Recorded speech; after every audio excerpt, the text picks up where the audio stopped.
Hallo, heute zeigen wir dir am Beispiel unseres neuen Videostudios, wie du eine Trockenbauwand planst. Und wir verraten dir, mit welchen Faustformeln du den Materialbedarf für eine Trockenbauwand ermitteln kannst. Bestimme zunächst den Standort der Trockenbauwand. Lege den gewünschten Wandverlauf fest und zeichne ihn auf dem Boden nach. Das geht besonders gut mit einem Kreuzlinienlaser. Hast du keinen zur Hand? Zollstock, Winkel und Schlagschnur tun es auch. Überprüfe den Untergrund mit einem Leitungssuchgerät auf verborgene Strom- und Wasserleitungen, damit du weißt, wo du gefahrlos bohren und dübeln kannst. Bei Fußbodenheizungen ist es besser, die Profile nicht zu dübeln, sondern zu kleben. Wähle geeignete Materialien wie Gipskartonplatten, Metallprofile und Dämmstoffe. Wir haben uns für 75 mm Profile entschieden.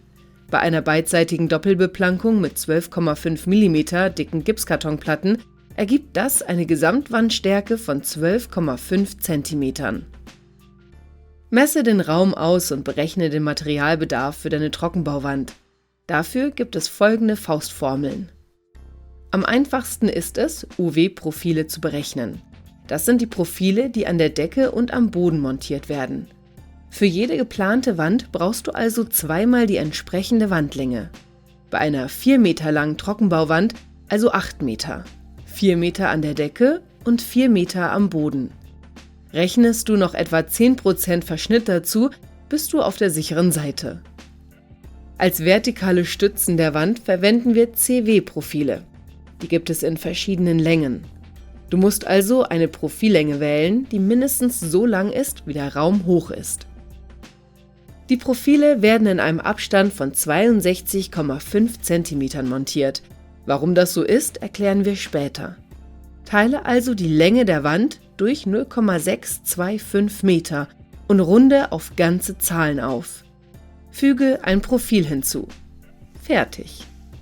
Ein Beispiel: Du hast eine Wand, die 3,50 Meter lang werden soll.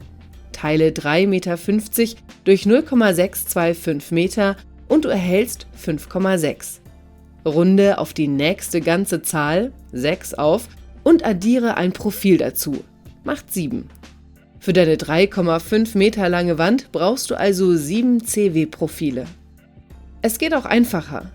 Die Länge der geplanten Wand mal 2 ergibt, aufgerundet, die Anzahl der Profile. Probier es aus. Es stimmt fast immer.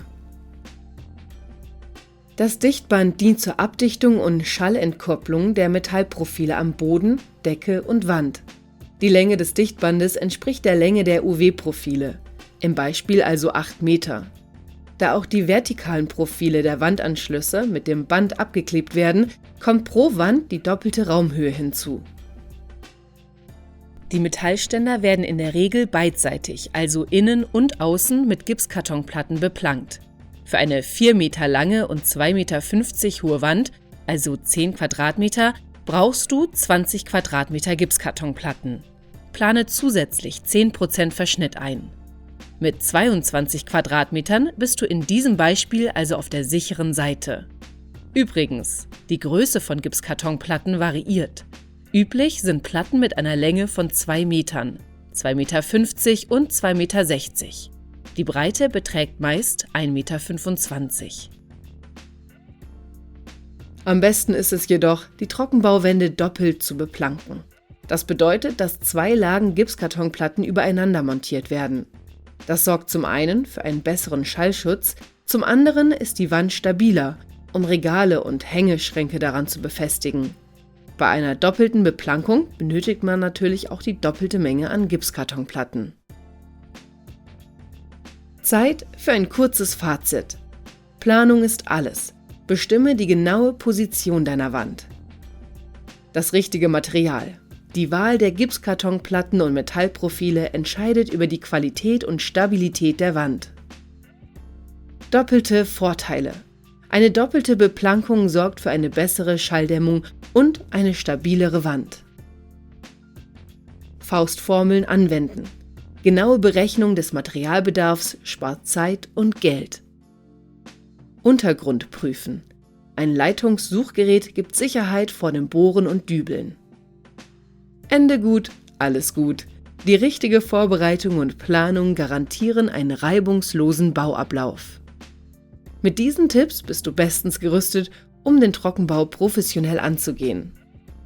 Wenn dir dieses Video gefallen hat, dann freuen wir uns über einen Daumen nach oben und wenn du unseren Kanal abonnierst. Bis zum nächsten Mal!